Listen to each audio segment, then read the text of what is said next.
School is very socially competitive, and it's an uneven playing field. I already went to school with a lot of social tardiness in me, and it was accelerated and accentuated at school.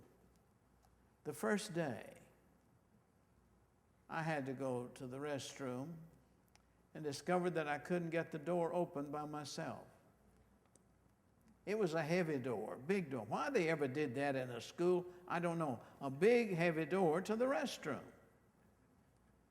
So here I am, standing there waiting till some bigger boy came to have to go, and then I'd scoot in behind him.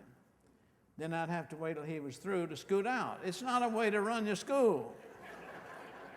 Check the doors at the school whether or not you want your son or daughter to go there. It's embarrassing. I mean, to be a first grader and go to the restroom maybe twice in 6 months is not quite healthy. And I was also nicknamed, my mother had gotten from some charitable organization a box of clothes, used clothes. There were a pair of knickers. You know knickers? Boys wore knickers. They were just corduroy or plain cloth, but they had elastic band right below the knee.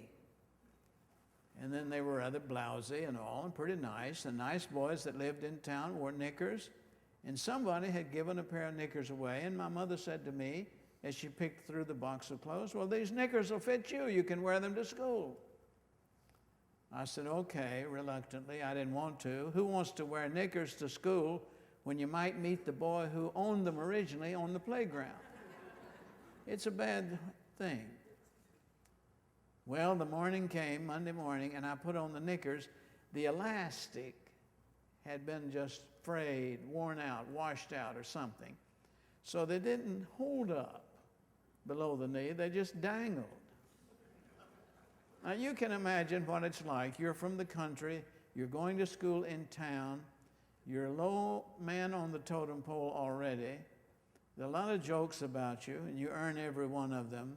And now somebody says, who is that boy with the dangling knickers?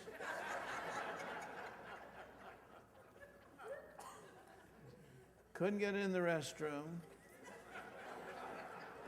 My knickers were dangling.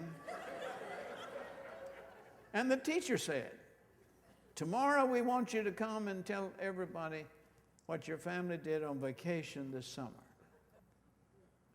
I went home and told my father, the teacher wants to know what we did on vacation. She said, what does she care?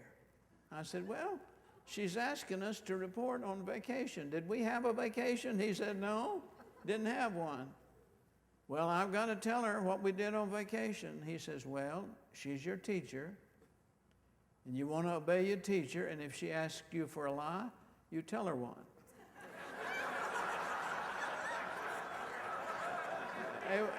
He was a man of questionable ethics, but it made sense.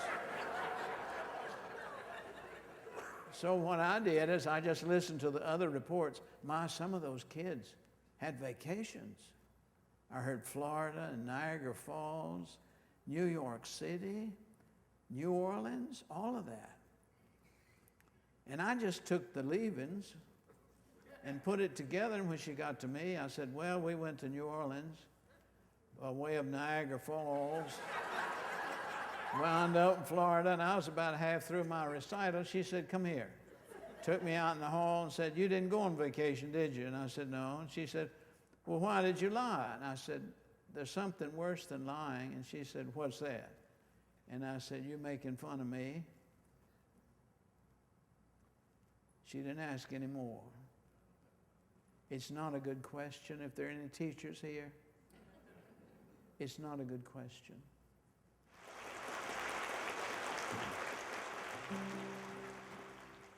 I'm a decent boy just landed from the town of Ballyfad. I want a situation and I want it very bad. I have seen employment advertised as just the thing, says I. But the dirty spelling ended with no Irish need apply. Oh, says I, but that's an insult though to get the place I'll try. So I went to see this blackguard, with his no Irish need apply.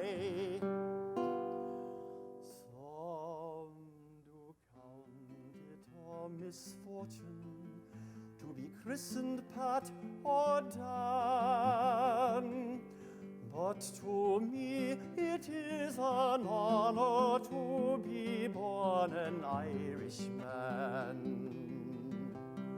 Well, I started out to find the place, I got it mighty soon, and there I found the old chap seated a-reading the Tribune. Well, I told him what I'd come for when he in a rage did fly, saying, no, you are a Paddy and no Irish need apply. Well, he gets me down the rising, and I'd like to black his eye to tell an Irish gentleman no Irish need apply. Some do count it a misfortune to be christened Pat or Dan, but to me it is an honor to be born an Irishman. Well, I couldn't stand it longer, so a hold of him I took, and I gave him such a welting as he'd get at Donnybrook. Well, he hollered, "Mealy Martha," and to get away did try, but he swore he'd never write again, nor Irish need apply. Well, he made a big apology, and I bid him then goodbye, saying when next you want a Welton write, no Irish need apply. Some do count it a misfortune to be christened Pat or Dan, but to me it is an honor